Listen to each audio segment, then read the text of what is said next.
எங்களுக்கு சப்பாத்தி போடுறதுக்கு வலிச்சு போய் சோம்பேறித்தனத்துல நாங்கள் வந்து ரெடிமேட் சப்பாத்தி போட்டுருக்கோம்.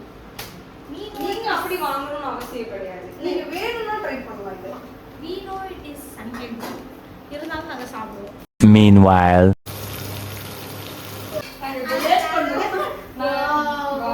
as a failure and success அதுதான் சொல்ல வரேன். என்ன சொல்ல வரீங்க? ஃபெயிலியர்.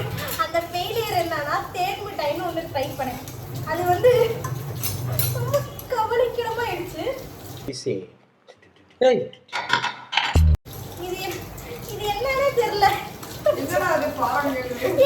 அதான் என்னடா அது பாருங்கள் அப்படின்னு இருக்கும். ஆனால் நான் என்ன பண்ணிட்டேன், மீதி இருக்கிற போண்டாவை வச்சு போட்டு அப்படியே போண்டா சாப்பிட்டேன். நைட் சாப்பிட்டேன் போண்டா.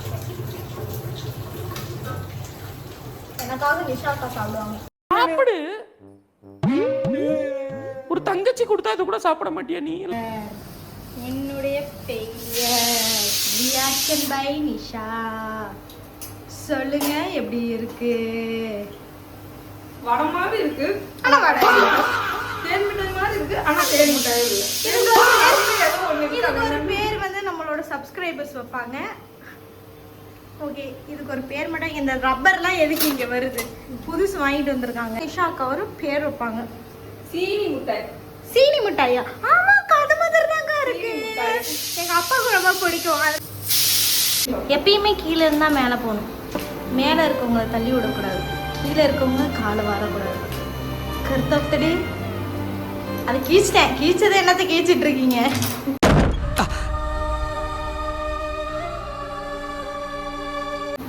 இல்ல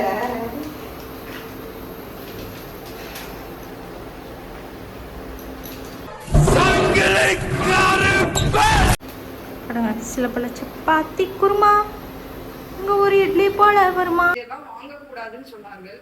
நமக்கு நேரம் இல்லாத காரணத்தினால் இவ்வளோ நேரம் என்ன பண்ணிட்டு இருந்தீங்க? இப்ப நான் என்ன உங்கள்கிட்ட சொல்றது? தேவையில்லாத ஐடியாலாம் கொடுத்துட்டு நம்மளை இறக்கி விட்டு படிக்க பார்க்கறானே. எப்படி வேலை செய்யுங்க? அதனால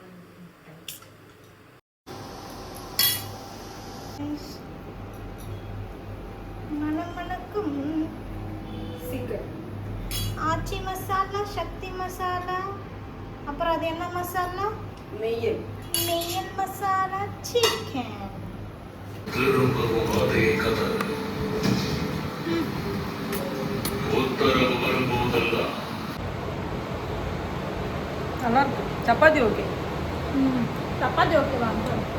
கஷ்டப்பட்டு சொன்னேன் சிக்கன் சாப்பிட்டா சப்பாத்தி புளிக்கும்னு நினைச்சேன்.